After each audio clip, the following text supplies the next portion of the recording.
Good morning, everybody, and welcome to the latest version of our Business Spotlight podcast, where we're here to help you learn about entrepreneurs and how they've developed and grown their business and achieved the successes and overcome the challenges that they faced throughout their career.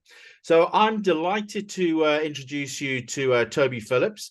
And rather than me sort of do a run round and try and give you an explanation of who Toby is and what his business is, I'll pass it on and let him know. But just to sort of clarify, my name's Gary Hales. I'm an action coach based down in Dorset. So helping people like Toby and people like yourselves to grow and develop and take your business to the next step. So without further ado, Toby, tell us about who you are and what's your business. Morning, Gary. Thank you ever so much. I have to say that's probably the strangest Dorset accent I've ever come across. Yes, yeah. I'm a bit further south. Keep going. We'll find out more about that, I'm sure, a bit later. So yes, thank you for that very kind introduction. So I'm a career estate agent. I've been within the property industry now for just over 35 years, in many different facets, as a business owner, as a company director, and now as a managing director of a franchise group called the Property Franchise Group, where I run 5 of the high street brands, and over 80 franchisees. So 80 business owners that I look after, Gary. Okay, excellent.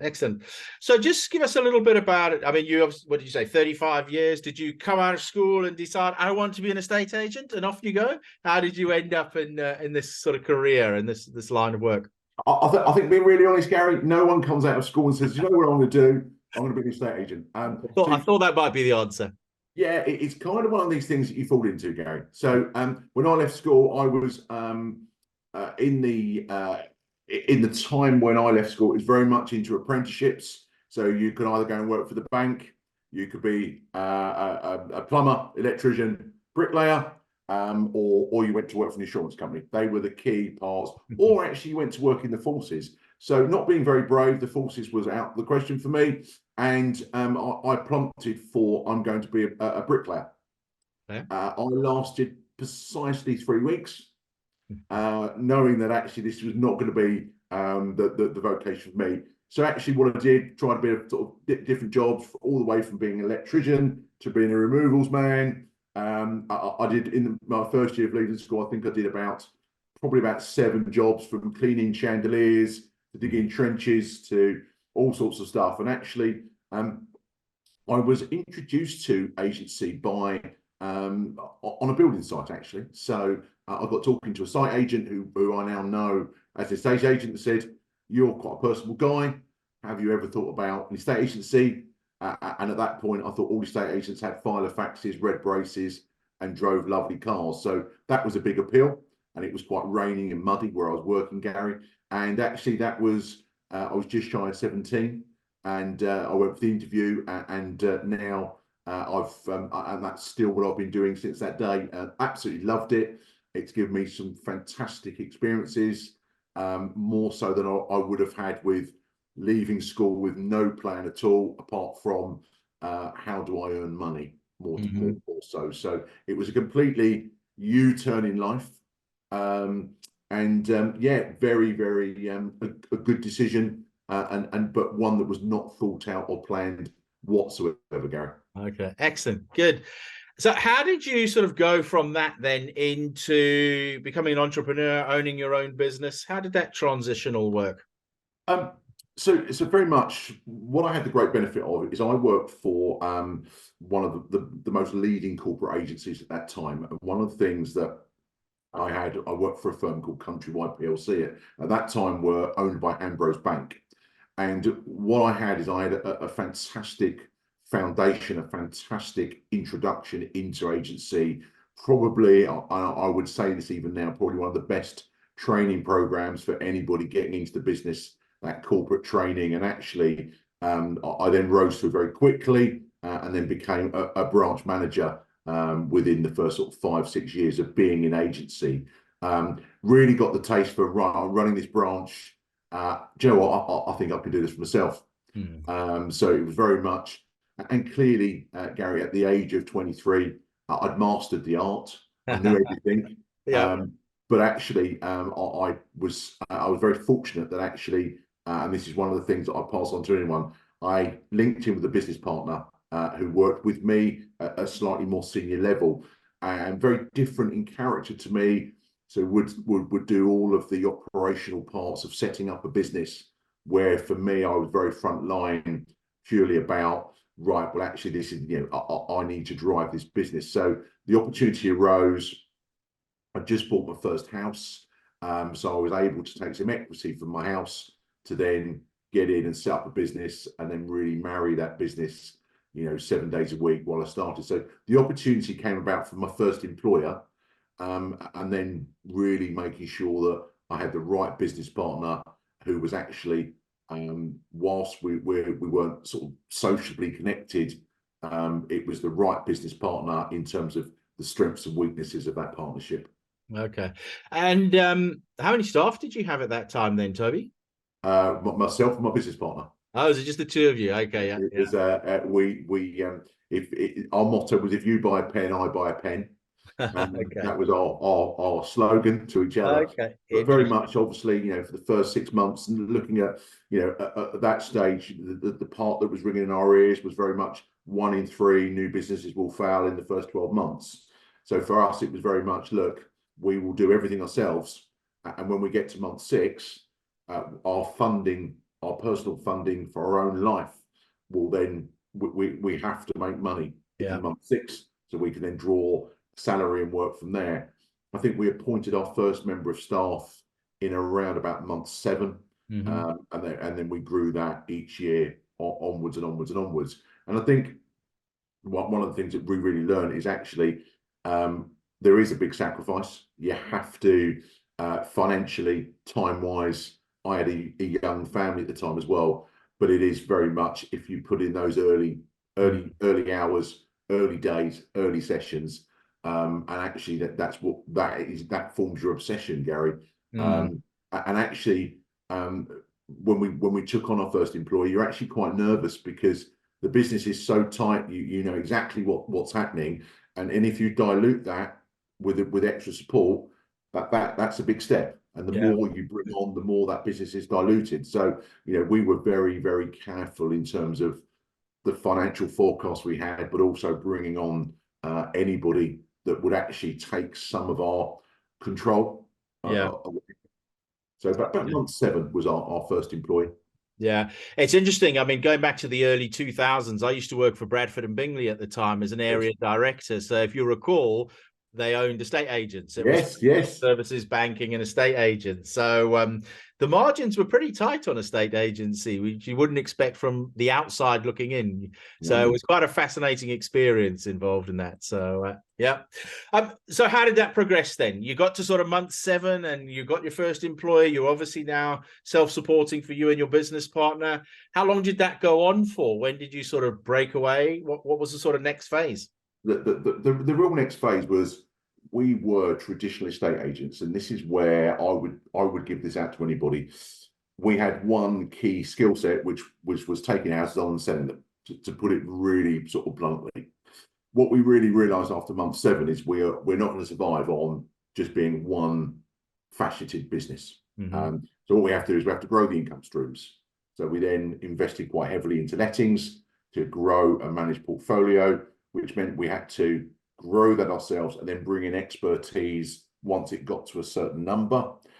We then partnered up with a mortgage services business. So we had a mortgage services consultant based within our office. And also then, this was around the time as well, slightly later on, of the HIPS introduction. So part of us was very much, we'd already formed very good partnerships with our local conveyancers and local lawyers, so we could pass reciprocal business. So from one business stream, within the first 24 months, we turned that into 4 business streams, with the core of the business still being a very healthy marketplace in a London suburb. So with month 24, we then added a mortgage consultant. We partnered with a very good financial services business, but we also then acquired the building we worked in. Okay. And what happened then is we could then actually expand the business, so we could move a department completely focus on lettings, management, and everything that comes with it into another part of our building. So the expansion really grew legs after the first sort of 24 months. But that was all born out of, we are not going to survive with one stream of income. If the market, does whatever, we get a sort of an economical meltdown anywhere, we are very, very exposed. So very quickly in that business, we understood we've got to get four facets of this business and as many income streams. When you are self-employed, from coming from an employed model, you have to make sure that every single opportunity to earn income is realised, and you can't be single-minded about what you want to do. It's everything is everything needs to go into that income pot in the first 3 years. So when you sort of developed there, Toby, when you and your partner sat down together and started this off, did you have a vision of what it was you were trying to achieve? I'm just busy reading Arnold Schwarzenegger's book at the moment. Okay. And he talks in there about vision, picture and plan. He said, you got to have a picture of where you're going and you've got to have a plan to how to get there. And with an action coach, obviously, we're very focused on having vision, mission statements, and plans to get there. Did your plan just evolve over time? Did the two of you sit down and have a vision, you're going to be the X, Y, and Z, or did it just sort of happen organically? Well, it's a really interesting question, Gary, because I could provide you the answer in what I know today. Had I have known the answer then, I would probably still be in that business, because actually, this is again is we didn't have a plan apart from to be the #1 agent in our town. That was the plan. So we didn't have a plan to year 3 we're going to do X, year 4. So it was organic, reactive growth, and this is before anything. Social media was huge and massive. This is very much it become, for us, it was very much a very basic business model, a plan to say, I don't want to work for a corporate agency, I want to work for myself, and let's try and make it as comparable to what we've been doing as we can, but let's be the owners. So actually, in terms of plan, in terms of vision, no, absolutely no plan. Vision was, let's just be #1. Let's just make sure we are really seizing as much market share. So in terms of, if you just said, where do you want to be in year 10, Gary, I can say quite honestly to everyone out there looking at this, absolutely no plan and no vision, which was something that I would always now come back to. That would be one of the big learnings for me. Yeah, that was sort of leading into the next question. If you were to start from square one in business now today, what would you do differently? So having a plan obviously would be one of them. Yeah.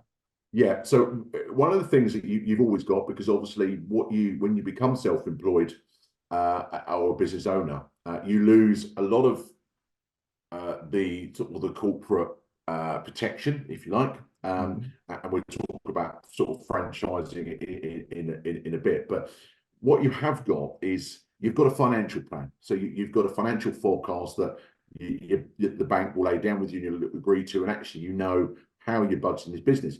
Starting again, I'd have a very, very clear 5-year plan. I'd have a very clear growth plan. I'd have a very clear plan in terms of the size that the business would be after 5 years. I would be very, very much closer to where I could invest my money in terms of acquiring to grow, so through an M&A model. But for me, if I start again, there would be a very clear plan that would be based upon growth and how I was going to get to that growth. And then probably the biggest part for me, and I say this to all of my franchisees now, the asset value of your business, what parts of your business carry an asset. So actually, part of the mantra that I really subscribe to, and one of my colleagues actually I work with now, every day that I was in that business, it would be the day I sold the business. Okay. So I would get that business ready for sale from day 1 to day 1,001. Yeah. And that would be the things that I would do differently every day. It would be, whatever I do to this business, how am I growing the asset? even though I'm not going to sell for 30 years, Yeah. every day I'd be preparing to sell. Yeah, it's an interesting point again, because one of the things we focus on, and one of my opening questions with clients when I start working with them, is what does your business look like when it's finished? Yeah. You know, what's the end game? Because you've got to know where you're going, and you've got to have the business all lined up accordingly. Because, you know, we're very focused on the strategic side, helping business owners work on their business rather than in their business. And I guess sort of where you are now, I guess, as we'll come on to in a second, having that commercially profitable business that works without you, so that it just runs as a business. You talk about an asset. You want an asset that runs, that somebody could buy it from you on Friday, walk in on Monday, and you're not needed, and they can keep that business running, and that makes it valuable. And I think, Gary, for everyone, so I think when you're in the woods, you're in the trees, you've got your blinkers on, you know, and I think these days we call it laser focused, but Yeah. you haven't got that ability to have a helicopter looking over your business. You must always have someone alongside your business that can look at the business from a really unemotional viewpoint, Yeah. and almost tweak the direction you're going in. Without that, that's again something that I didn't subscribe to, because clearly I'm an expert in my field. Why am I going to have someone else telling me what to do? Yeah. 30 years later, I that's the job I now do, because actually I know that would have made a fundamental difference had I have listened Yeah.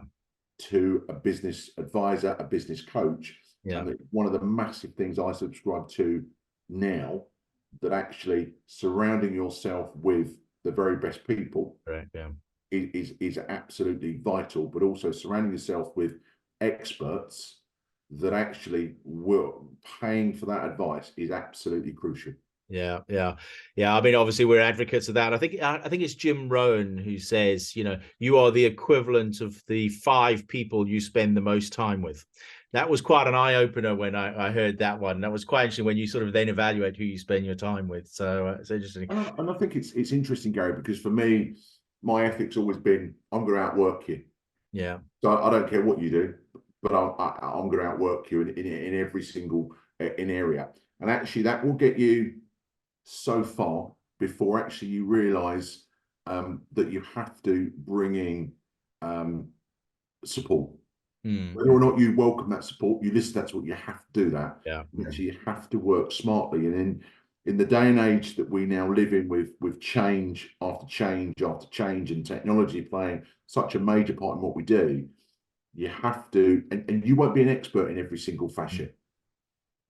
So that work ethic, whilst it has to remain, you have to then apply that into partnerships that will continue to see the results. Otherwise, you yeah. do become burnt out. Yeah, yeah. Okay. So Toby, let's take the last bit of your journey then, from where you were with your business partner there in a growing business to what you're doing now, which is same industry, but obviously very different role. Absolutely. So after coming out of that business, I went to work for 2 of the leading corporate agencies there. I was my last 12 years have been spent working back actually at Countrywide, where I worked through very many different levels, and eventually became the managing director of the Southern Division. So running around about 240 outlets across sales, lettings, financial services. Had a great time working with some of your old colleagues from Bradford and Bingley. So some really great guys there. And actually, I in the last year, I was very fortunate. I took up a post following an acquisition of the business I was working for with the Property Franchise Group. And there's 3 stages I always believe in my industry: is you're an independent owner, you work for a corporate firm, or you're a franchise. And actually, franchising for me is very similar to the conversation we have today. We allow people to operate under a very, very successful brand. We provide them with support in terms of the running of their business, the business planning of their business. We have a head office, a franchising department that actually oversee everything to do with running that business from a compliance point of view, a marketing point of view, an accounting point of view. What it does, it allows business owners to focus on driving their business, whilst the compliance side, whilst the marketing side, whilst the training side is what they actually pay us to do for them. And actually, if you're new to running a business, it's a beautiful way of actually that entry coming in to say, my name's above the door. However, I'm trading under a trusted name, which is paramount. But actually, I've got the support of all of these people, but I'm still the owner. So I've got some guidelines. I've got some things that I have to do by being a franchisee. But actually, by and large, I'm trading. I'm self-employed, and I own this business. I work with some really, really successful franchisees. I've had a fantastic first year in franchising, and I can well see what a benefit it brings to people that actually want to be their own business, but actually, like I was, the skill set in operating property portals, in running social media campaigns, in making sure that the money I'm spending on marketing is working, the training that actually I need to be able to develop my staff, the compliance issues that are huge in every industry now are taken care of for me. And actually, my role is to go out and train, influence, and really the only agenda I have is to make these businesses more successful. But coming back to that first question Gary talked about, this is all about the asset value of these people who have been extremely brave, put their own money in, and actually my job is to make sure the asset they have, when they realise exit on that exit D-Day, it's worth exactly what they want it to be worth by making all the right decisions along the line. Okay. So that's it. I'd like to delve into that a little bit more, because I would say I probably spend 90% of my time working on finance with clients, with time you touched on, and team. Every business is a people business. Doesn't matter what it is, people buy people, and that will never change. So be interested in your insights in terms of looking as an employer of people, as well as in your role now, where you're not necessarily an employer of them, but it's a franchise or franchisee or support element there. I mean, what are the biggest learnings you find as an employer in that area over the last few years? What should people focus on to get a good performing team, an exceptional performing team? The first thing again is I think everybody, if I had a pound, Gary, for everyone that one of my staff said to me, I've got this lady, I've got this guy who's absolutely brilliant, I'm going to change our fortunes. I probably may not be on this call with this background. It will be a beach somewhere. So one of my big learnings and one of the things that I part is in any industry, as an employer, we can provide skill. We can provide learning, we can provide understanding, whether that's through people like yourselves, whether that's just through ourselves being the experts in this particular field. The one thing you can't have, and the one thing you can't buy, and it might sound very corny, is you can't buy attitude. Yeah, absolutely. So what I look for in every single employee is, whilst you have never sold a house or you've never sold a car or but actually what you have got is you've got the ability to wake up without an alarm clock. Yeah. And looking at every person as an individual to say, what are your needs? Why do you need to be here? But also, Gary, something you mentioned is I look at the end game of all my employers. So I'm taking you on, you're 22 years of age. Where do we need to get you? What's our partnership agreement by the time you're 25? By the time you're 27? How are we going to make you successful to buy your first house, to get married, to have children, to change the quality of life? And actually, every employee that I look at now is a partnership agreement. It's a two-way. I'm investing within you in terms of the skill, but I have to make sure you've got the same energy levels and need to be here. The first thing I look for in anything, and I'm not big on CVs because I've never read a bad one.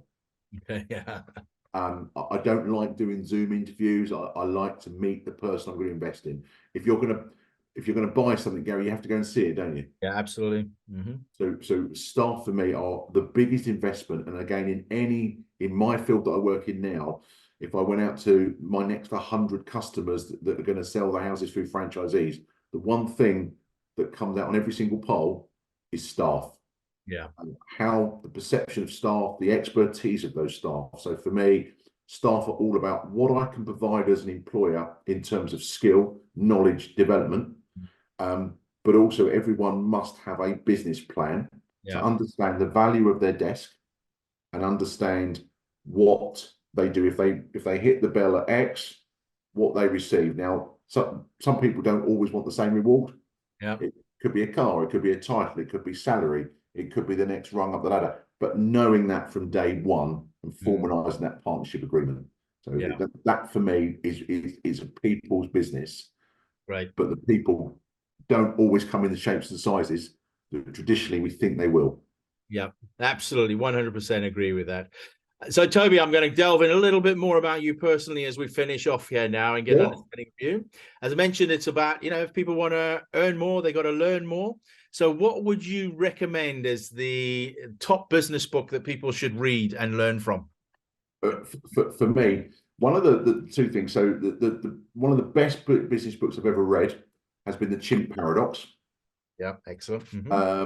And again, that might be a more personal thing to me because actually it did resonate after I read it. I read it through twice.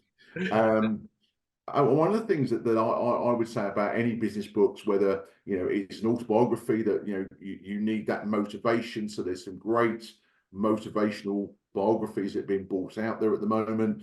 But there's other books that delve deeper into the psychology of business again. And I think one thing I would do before you read any business books is, for me, if you're not a natural reader of books, I always think Audible is a great alternative.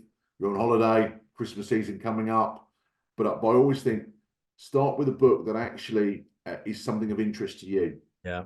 So whether it's psychology, sometimes business books can be quite hard going. Yeah, I agree with you totally there. Be a bit unrealistic. So for me, my biggest book was The Chimp Paradox, but I've gone all the way down from reading at the moment Eddie Hearn's Success, which is something I wouldn't thought I'd be reading, but fantastic. But again, it's something that actually resonates with me, because sometimes in any and you're probably the same, Gary, sometimes you need that motivation and aspiration of saying, who do I aspire to? And actually sometimes that can be, that could be a political leader, it could be a war veteran or something like that. So for me, the best business book, I say Chimp Paradox, but also any book that's relevant to you in terms of motivation. Yeah. And that's what I would say, because otherwise you can get disillusioned if you read every single motivational book, podcast that's going. Make it relevant to you. Yeah, and it's an interesting point you mentioned. Many business books I don't get anywhere near the end of, so it's interesting that. So I've got a whole bookshelf, and I've got to confess, it looks quite good. I'll get round to it one day. There's so many out there, isn't there? Go on then. Final question for you. You've talked about what your business is going to look like when it's finished, your end game. What's on your bucket list? Interestingly, so I've given up with the end bucket list. Okay. Jumping out of planes and everything else. So what I've done, Gary, is I've got a yearly bucket list. Excellent. Yeah. So and again, so they are, and one of the things I picked up from the last book I've been reading is, rather than having one big bucket, that sort of Route 66 tour, whatever it may be, is actually set myself a bucket every single year. Okay, excellent. So this year I'm going to run a 10K. Brilliant. And most people go, well, I do that every Saturday. So I've never run more than half a K in my entire life. So that's a bucket. So every year I will sit down before the year ends and set next year's. So this year I'm really unfit, Gary. I watch all these people running, cycling. I think, right, I'll probably have to do that. So 10K for me, it might as well be a triathlon, because that's a real challenge. That's my bucket list. And then obviously, but the most important thing on my bucket list is to set them before the year ends. It can't be January, because it's not going to happen. So big bucket list for me is get fit, because I do know in business now, something I've never really done is physically looked after myself to make myself mentally sharper. So probably for the next 2 or 3 years, they're all going to be around getting fit, getting healthy, and a bit of a lifestyle change for me. Excellent. Brilliant. Well, that's great. Thank you very much for that, Toby. I really enjoyed it. Always fascinating to hear people's stories. And I'm sure there'll be plenty of snippets or these blinding flashes of the obvious that'll come to people's minds as they listen in. So really Absolutely. appreciate you taking your time. And we can reach you at propertyfranchise.co.uk. Is that right? You So can indeed. it'll That's all my be on. direct line. But Gary, thank you so much. And look, I think it's that time of the year where I can say, have a great Christmas and a really Yeah. good New Year. And the same to you, Toby. I look forward to seeing you again. Thank you very much for your time. Take care. All the very Thanks, best. Toby. Cheerio. Thank you.